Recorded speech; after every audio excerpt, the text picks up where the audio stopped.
இந்தியாவின் ஆவிகள் குடியிருக்கும் பகுதிகளாக கருதப்படும் ராஜஸ்தானை சேர்ந்த 2 ஊர்களாகிய பாங்கர் கோட்டை மற்றும் குல்தரா கிராமம் ஆகிய 2 பகுதிகளில் பேய்கள் வசித்து வருவதாக அந்த ஊர் மக்களால் சொல்லப்படுகிறது. அதை பற்றி தான் இன்று பார்க்க போகிறோம். வாங்க வீடியோக்குள்ள. பாங்கர் கோட்டை ராஜஸ்தானில் உள்ள பேய் கோட்டை என அழைக்கப்படும் பாங்கர் கோட்டையில் பேய்கள் வாழ்வதாகவும் அதனால் அந்த கோட்டைக்கு சூரிய அஸ்தமனத்திற்கு பின்பும் சூரிய உதயத்திற்கு முன்பும் செல்ல யாருக்கும் அனுமதி இல்லை. இப்படி பல திகில் வரலாற்றை கொண்ட இந்த கோட்டையை பற்றி தான் இன்று பார்க்க போகிறோம். ராஜஸ்தான் மாநிலம் ஆழ்வார் மாவட்டத்தில் உள்ள ஆரவல்லி மலைத்தொடர் பகுதியில் உள்ள சரிஸ்கா என்ற பாதுகாக்கப்பட்ட பகுதியில் தான் இந்த பாங்கர் என்ற கோட்டை உள்ளது. இந்த கோட்டை தற்போது இந்திய தொல்லியல் துறையின் கட்டுப்பாட்டில் உள்ள நிலையில் இந்த கோட்டையை 18ஆம் நூற்றாண்டில் மன்னர் மகாதேவ் சிங் என்பவர் கட்டியுள்ளார். இந்த கோட்டைக்கு தற்போது தினமும் ஆயிரக்கணக்கான நபர்கள் சுற்றுலா பயணிகளாக வந்து செல்கின்றனர். ஆனால் அவர்களுக்கு யாருக்கும் இந்த கோட்டையில் மாலை 6 மணிக்கு மேல் இருக்க அனுமதி கிடையாது. அதே போல காலை சூரிய உதயத்திற்கு முன்பு இந்த கோட்டைக்கு யாரும் செல்வதும் இல்லை. இந்த கோட்டையில் அமானுஷ்யமான சில சத்தங்கள் வருவதாகவும் இந்த கோட்டையில் இரவு பேய்கள் வாழ்வதாகவும் அப்பகுதியில் உள்ள மக்கள் நம்பி வருகின்றனர். இரவு நேரங்களில் அந்த கோட்டையில் பேய்களின் சத்தம், ஒரு பெண் அழும் சத்தம், வளையல் சத்தம், பேய் நிழல்கள், பயமுறுத்தும் விதமான ஒலிகள், திடீர் பாட்டு மற்றும் நடனமாடும் சத்தம் என எல்லாம் கேட்பதாக பலர் தெரிவித்ததாக கூறப்படுகிறது.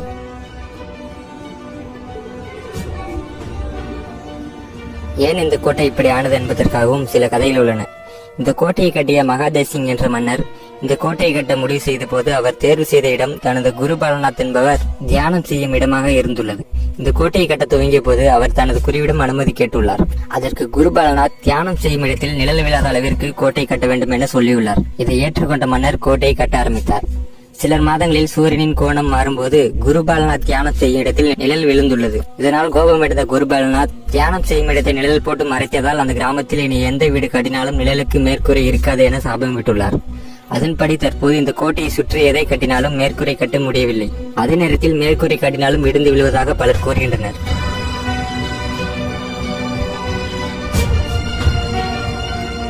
இதே போல இன்னொரு கதையும் உள்ளது. இந்த கோட்டையில் வாழ்ந்த இளவரசி ரத்னாவதி என்பவர் பேரழகியாக இருந்துள்ளார். அவரை திருமணம் செய்ய பல ஆண்கள் ஏங்கியுள்ளனர். அதே போல ஒரு மந்திரவாதியும் ஏங்கியுள்ளார்.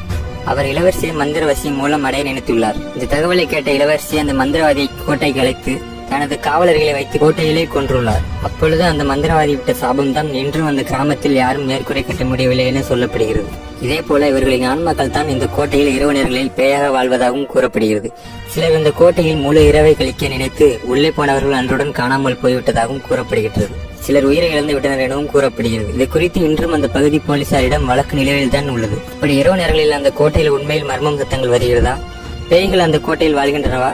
ஏன் இரவு நேரங்களில் அந்த கோட்டைக்கு யாரும் அனுமதிக்கப்படுவதில்லை? அந்த பகுதியில் உண்மையில் எங்கும் மேற்கூரை கட்டப்படுவதில்லையா? இப்படியான பல தகவலும் இன்றளவும் மர்மமாக தான் இருக்கின்றன.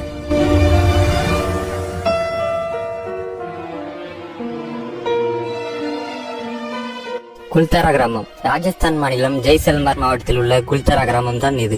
இந்த கிராமம் பேய் கிராமம் என்று அழைக்கப்படுகிறது.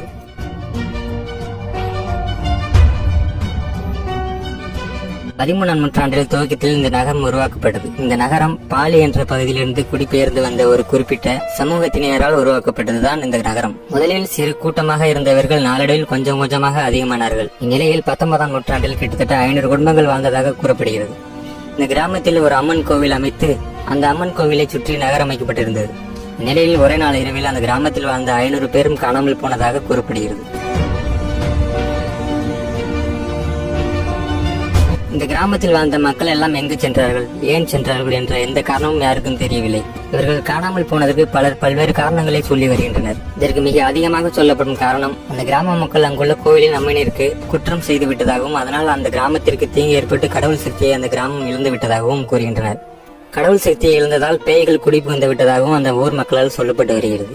இரவு நேரங்களில் அந்த கிராமங்களில் தங்கும் பலருக்கு பேய் பிடிப்பது அல்லது அவர்கள் மர்மமான முறையில் தற்கொலை செய்து கொள்வது என பல விஷயங்கள் செய்துள்ளார்களாம். வேறு ஒரு காரணமாக வறட்சியும் சொல்லப்படுகிறது. அந்த கிராம மக்கள் அந்த கிராமத்திலிருந்து சுமார் 2.5 கிலோமீட்டர் தொலைவில் உள்ள ஒரு ஆற்று நீர் தான் இவர்களின் பிரதான குடிநீர் தேவையாக இருந்துள்ளது. அந்த ஆறு வறண்டு போனதால் அங்குள்ள மக்கள் எல்லாம் ஒன்றாக சேர்ந்து முடிவு செய்து இரவோடு இரவாக வேறு ஒரு இடத்திற்கு குடிபெயர்ந்து விட்டனர் எனவும் கூறப்படுகிறது.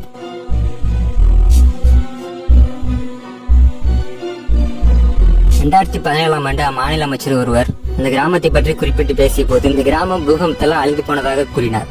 மக்கள் மத்தியில் அப்படிப்பட்ட ஒரு பேச்சு மக்கள் மத்தியிலிருந்து வருகிறது. ஆனால் அப்படி அந்த பகுதியில் பூகம்பம் வருவதற்கான எந்தவித ஆதாரங்களும் இல்லை.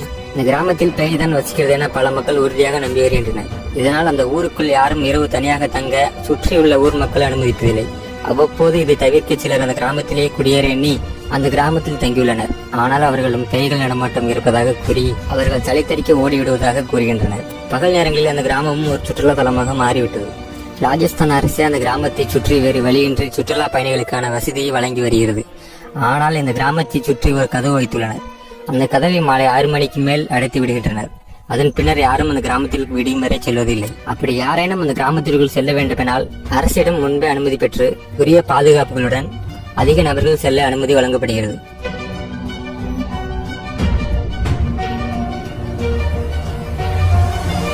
இந்த கிராமத்திற்குள் அப்படி என்னத்தான் இருக்கிறது? ஏன் அங்கு தங்குபவர்களுக்கு அமானுஷ்யமான அனுபவங்கள் கிடைக்கின்றன? இந்த கிராமத்தில் இருந்த மக்கள் ஏன் வெளியேறினர் அல்லது காணாமல் போனார்கள் என்பதெல்லாம் இன்றளவும் தீராத மர்மமாகத்தான் இருக்கின்றன.